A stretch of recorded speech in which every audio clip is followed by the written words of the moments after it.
For 10 years, the AfricaEcoRace has followed in the footsteps of Thierry Sabine. It is the one true rally raid. For the third consecutive year, the technical checks and registrations took place in the sunshine in Menton. For 2 days, huge crowds flocked to admire the vehicles of these modern-day adventurers who are here for a journey, a real human adventure where a sense of wonder is a daily occurrence. Absolutely. Let's say that the one thing that can never be taken away is Africa. And our sandy race, there is sand, navigation, huge stages, with sometimes 80 kilometers with no directions. This is something you won't find anywhere else. Sometimes the competitors start with a great sense of fear. As if it were a happy 10th birthday present, Jean-Louis Schlesser was pleased to note that the AfricaEcoRace is the only rally raid to have an increase in participants this year. This group of high-quality competitors has included some of the top names in the four-wheel drive category in the last 2 years. Amongst these, Vladimir Vassiliev, last year's winner. We have competed many times in the Dakar in Argentina, but last year we were here, and from a sporting perspective we found it much more interesting. With this race we leave from Europe and straight away it's a brawl. For us, in terms of a rally raid, there's no better than the AfricaEcoRace. This is the real Dakar. Vassiliev is the favourite, but keep an eye out for the competition in the shape of the high-performing Toyota Overdrive and the MD Rally team's army of optimists, not forgetting, of course, Mathieu Serradori's SRT buggies or Lionel Beau's FSD. In the bike category, all the main players are here. Paul Anders Olavalseter, two-time winner on his KTM, is here to reclaim his title after it was lost last year to the young Gev Sella. Despite the absence of the young Israeli this year, the Norwegian is modest about his chances. I think I'm not the fastest rider, but I have to keep calm. So yeah, I do my best and make no mistakes. I have to wait for the others to do the mistakes. Then I can win. It's my only chance. But the big news of the AfricaEcoRace this year is undoubtedly in the truck category. The arrival of Gerard de Rooij, whose father Jan won the very first edition, has caused great excitement. The Dutchman in his Iveco is the tipster's favourite. He could even be on the podium in Lac Rose in the combined car-truck category. I think this is going to be a nice challenge for me. I know that some buggies and the minis are always doing a good job, of course, but yeah, we have our good days and our bad days, and I think the dunes are very good for the trucks. The sand is very good for us. So I think we can go for a very good place on overall the classification. For de Rooij, the race began in Menton with a little head-to-head with Tomacek.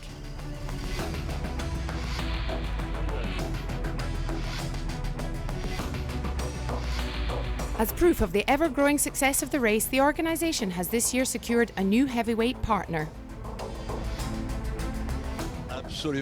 Absolutely. As I have previously competed in this rally, it is a way for me to take part vicariously, and it's a huge passion. Also, the EcoRace is a fabulous course.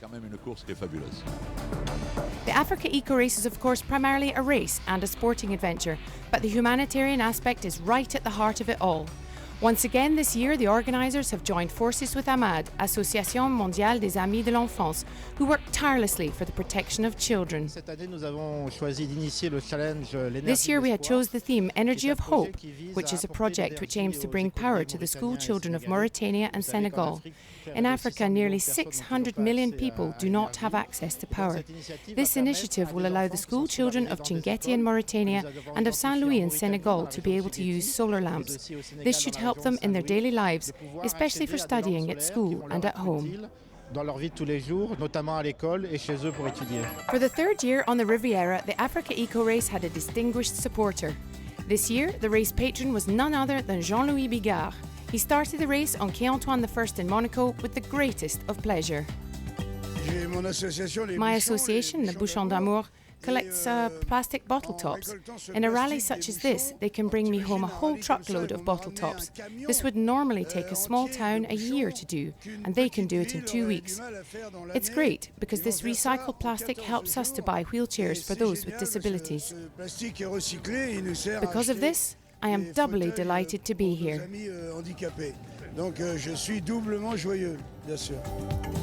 Once they pass under the arch, the competitors have a mere 378 kilometres to get to set and board the ferry for Nador in Morocco.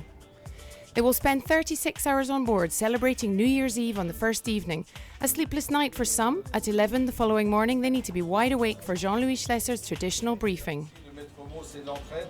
Il faut vraiment que tous les concurrents s'entraident. Bien sûr, sur la piste, c'est la compétition. Bien sûr, la bagarre, la gagne. Hein, ça, c'est pas de souci. Mais sachez une chose, c'est que s'il y a un concurrent qui est en panne, ou s'il y a une voiture qui est renversée, ou s'il y a un blessé, arrêtez-vous. Votre temps vous sera rendu. The last thing on the schedule is the route. Much like a puzzle, it should be put together carefully. René Metsch is an expert on the subject, and this year, for the first time, the rally is going deeper into Mauritania than ever, as far as Chinguetti and Ouadane. These are the two most marvellous places that I know. Chinguetti is the 7th most sacred town in Islam, and Ouadane is very close to the famous crater, if we can call it that. No one really knows what it is. A big meteorite, or a crater, or something else altogether.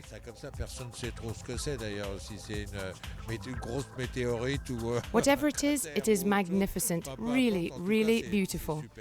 Ouadane and Chinguetti are for me the two most beautiful towns. From this point on, it's a case of heading south towards Dakar for a great big adventure.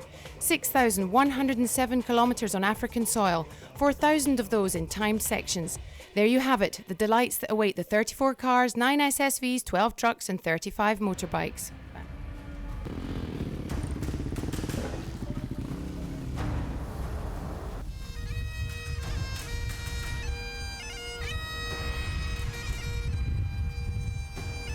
Itching to get going, the competitors disembarked in Nador at the crack of dawn. But before getting started, they basked in the first rays of sun around a Moroccan breakfast laid on by the governor of Nador. Time to get going with a small stage of 92 kilometres between Amaziane and Merada. A great little warm-up for both drivers and navigators along a rocky, gravelly route right through the heart of the rural Moroccan countryside.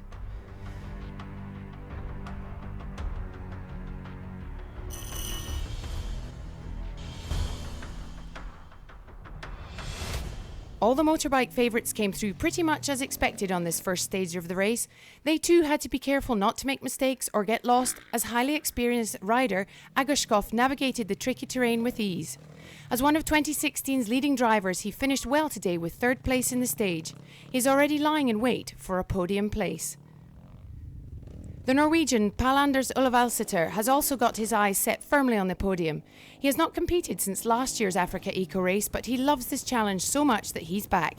He would almost certainly love a third victory after winning in 2015 and 2016. He's delighted to be back in Africa with its amazing atmosphere, great routes and daily doses of beauty.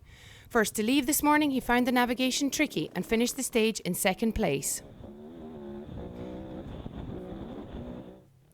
2 minutes and 19 seconds behind Paolo Cecchi, the Italian has finally retired his heavy Africa Twin and replaced it with a much lighter KTM 450. And with good reason. Winner of 3 stages last year, he has once again proved the fastest and earned his place as the favourite. He knows he will have to ride with his head if he wants to win. The navigation was very difficult. There were lots of mountains, lots of tracks. Overall, everything went well. I overtook Pal about halfway through the special stage at kilometre 45. After that, we rode together. I'm happy because I feel comfortable with my bike. It's a great start.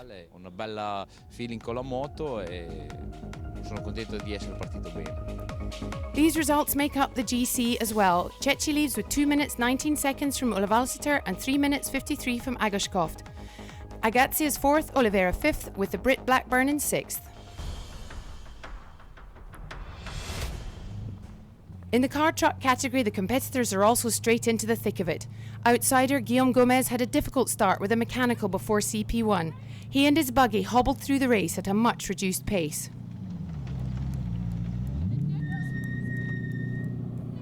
No such troubles for this man, Gerard de Rooij, in his first AfricaEcoRace at the Wheelie Visai Vico.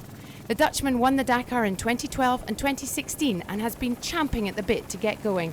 He started well, claiming third place in today's stage.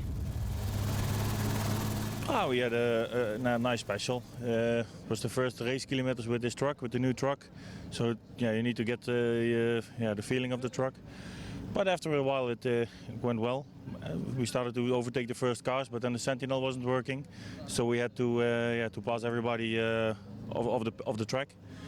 That wasn't easy. A little bit of dust, but yeah, it was good. It was fun. At 65 years old, Pascal Tomas is having as much fun as ever. Second last year and the year before, he knows from experience that he shouldn't take too many risks. His Optimus is running well, and although he had 2 small navigation errors that lost him 10 seconds, it can't have been too serious as he finished the day in second place. As with last year, today's winner is Russian. Vladimir Vasilyev has completed his warm-up stage. As all is well with the Mini, and physically he and Konstantin Ziltov are on top form. Their objective is to gradually get faster, stage by stage, maintain a good rhythm and not make any mistakes. Stage 1, mission accomplished. Everything went well.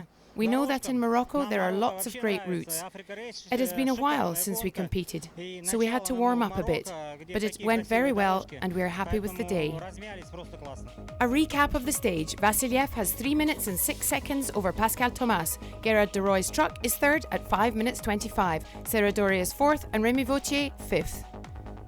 Coming up tomorrow, the second stage is a long one, a 443-kilometre timed section through the dunes from Ergutsa to Fumzgid.